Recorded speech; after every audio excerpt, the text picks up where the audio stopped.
Wow, what are you doing here? I asked as we arrived at the housewarming party for Bertie and his wife. Ashley opened the door and greeted us. Bertie and his wife decided to build a house for their future, and since we're close to them, we helped with the down payment as a sign of support. Ashley knew about this and that we were invited today, but her reaction was surprising.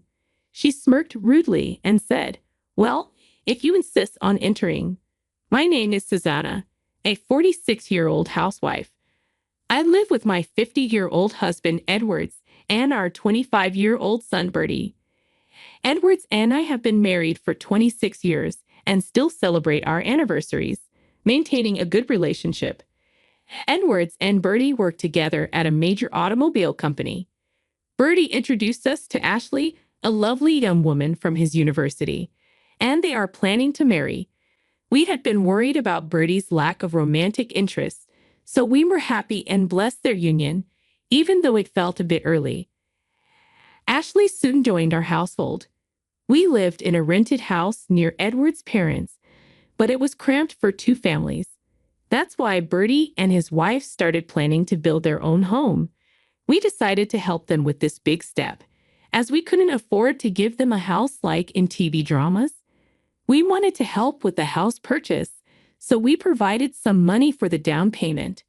At first, Bertie refused, but with our persistence and Ashley's agreement, he accepted our contribution. Ashley was very excited about designing and planning the house.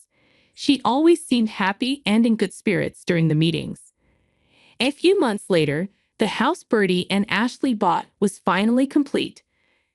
Thanks to Ashley's planning, the house was finished with all her preferences in mind. Bertie invited us, saying, "We have built a really nice house, and we would love for you to come and see it."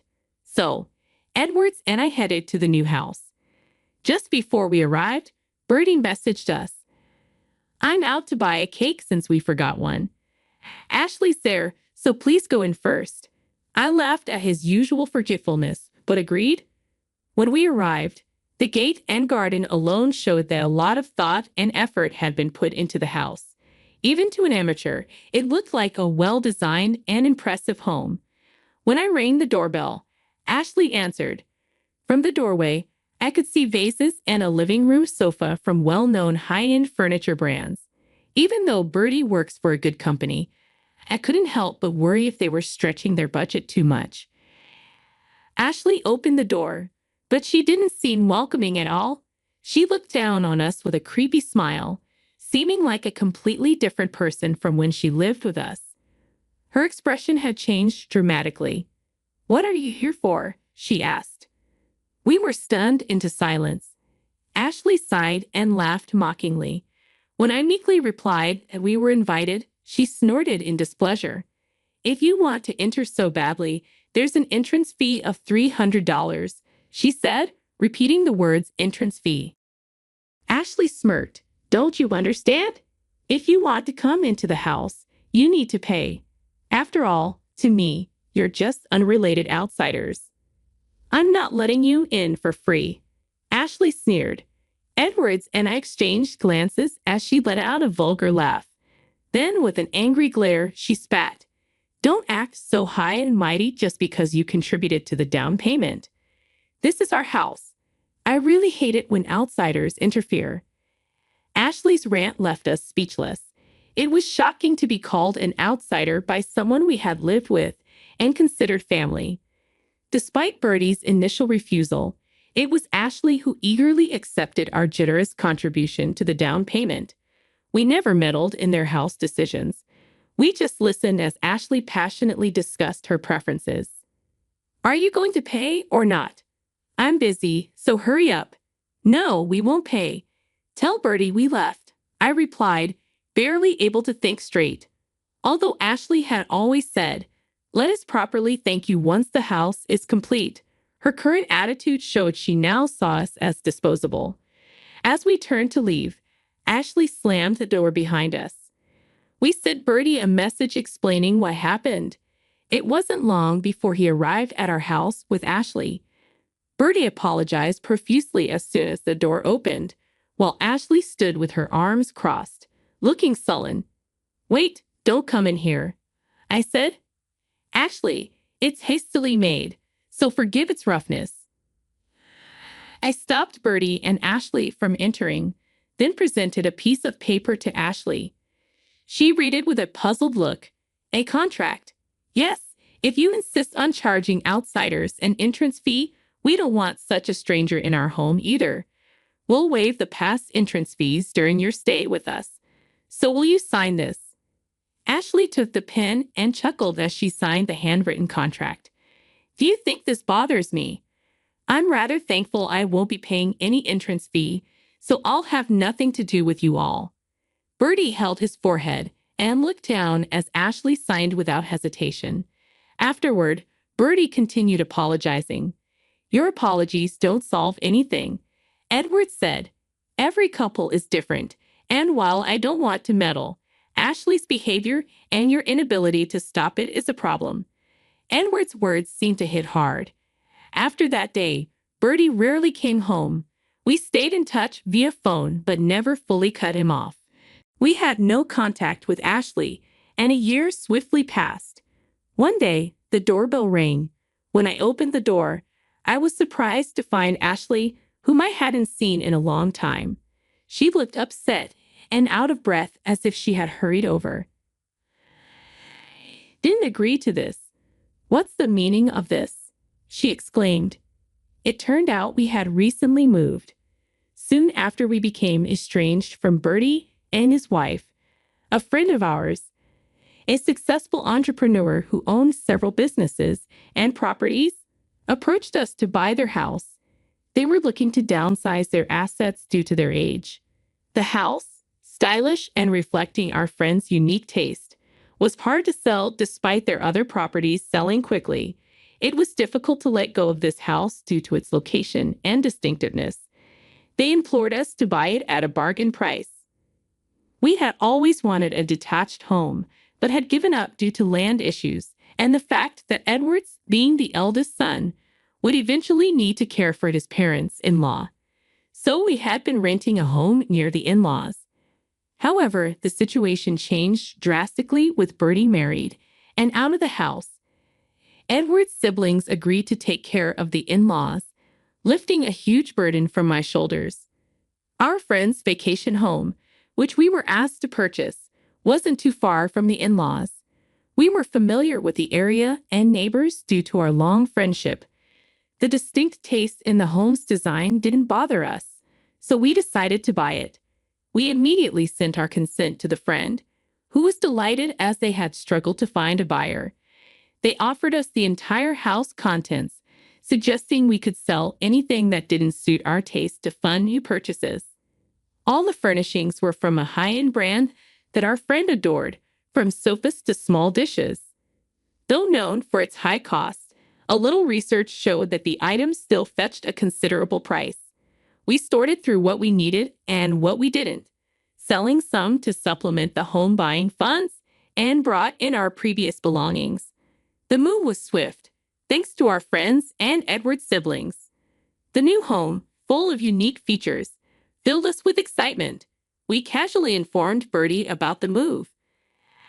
Ashley stood on our doorstep, demanding, "I want this house. Let's swap homes." However, we didn't give out our new address and specifically mentioned to Bertie not to tell Ashley. Despite this, it seems she learned of it from neighborhood gossip and looked up the house herself. The furnishings left by our friend were from the same brand Ashley adored, and she figured this out. We hadn't even given Bertie the new address yet, but Ashley found it on her own. "I had no idea you were moving to such a luxurious house. Those are my favorite brand of furnishings. It's not fair.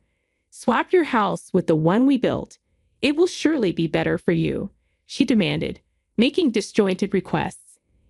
Ignoring my bewilderment, Ashley tried to forcefully enter the house. In a rush, I presented the contract she had signed earlier. "If you step 1 foot further, you will have to pay." That was the agreement, I said, demanding an entrance fee as she had done to us. Ashley was furious when she realized the hastily signed contract was now binding her just as she had demanded entrance fees from us. I refused her entry until she paid, causing her anger to erupt. She kicked the entrance door and attempted to force her way in, shouting loudly and attracting the neighbors' attention. Amidst the commotion, Bertie arrived running at full speed. "Calm down, Ashley. Making a scene won't help. Let's go back home," he pleaded. Strained by Bertie's calm demeanor, Ashley yelled and hurled insults at me. She glared at Bertie, accusing him childishly of deceit. "You say it too. I married you to live a work-free life surrounded by my favorite brands, not to have in-laws living better than us. If I knew I would be this miserable, I wouldn't have married you," Ashley revealed, her unbelievable thoughts in a tirade. Shocked by her harsh words, we were about to intervene when Bertie gripped her shoulder. His usually mild demeanor was gone, replaced by a stern resolve. "I've been thinking maybe I shouldn't have married you either. We need to talk," he said firmly, dragging the still flailing Ashley back home. Confused by Bertie's uncharacteristic firmness, she was pulled away. I wondered if they would divorce and soon thought it might be for the best. Ashley's rant revealed her shallow intentions. Bertie called later to apologize and within 2 months informed us they were divorcing. It seemed Ashley only valued Bertie for his income, boasting about her influence in their home designs and enduring it as a favor. Despite contemplating immediate divorce, Bertie faced the reality of their new home's mortgage. Bertie insisted Ashley find employment and worked overtime, desperately trying to save up for the divorce. However, Ashley showed no signs of job hunting, instead withdrawing money from Bertie's savings for her shopping. When confronted, she claimed to have earned the money by charging friends an entrance fee to their home, which they paid, mistaking it for a housewarming gift. After repeated demands for entry fees, friends distanced themselves, leaving the house guestless. Ashley then audaciously set up a toll booth outside, demanding passers-by pay to use the road. The police were called after neighborhood complaints, leading to a massive argument between Bertie and Ashley, where she continued to blame everyone else for the situation. Finally, Bertie decided to divorce, deeming further discussion with Ashley futile, and reached out to her parents to explain the situation and his intention to divorce. Ashley's parents were reasonable and understanding individuals. "We are deeply sorry for our daughter's inexcusable behavior." Ashley's parents apologized repeatedly and promptly arranged a meeting to discuss the situation. When Ashley initially lashed out at Bertie upon her parents' unexpected visit, they quickly subdued and reprimanded her. When the topic of divorce was brought up, Ashley became hysterical, but her father restrained her. Her parents agreed to take on the responsibility for the settlement debts and sorting out the new house. Still furious, Ashley was forcibly taken home by her father. "I thought it would be embarrassing to rely on my wife's parents, but if I knew things would settle so quickly, I would have asked them sooner." Bertie looked exhausted as he spoke. I gently patted his back, acknowledging all the hardships he had endured. Several years have passed since Bertie's divorce from Ashley. Ashley is now living a far cry from her dream life, working part-time at a supermarket checkout and other back-end jobs she once looked down upon.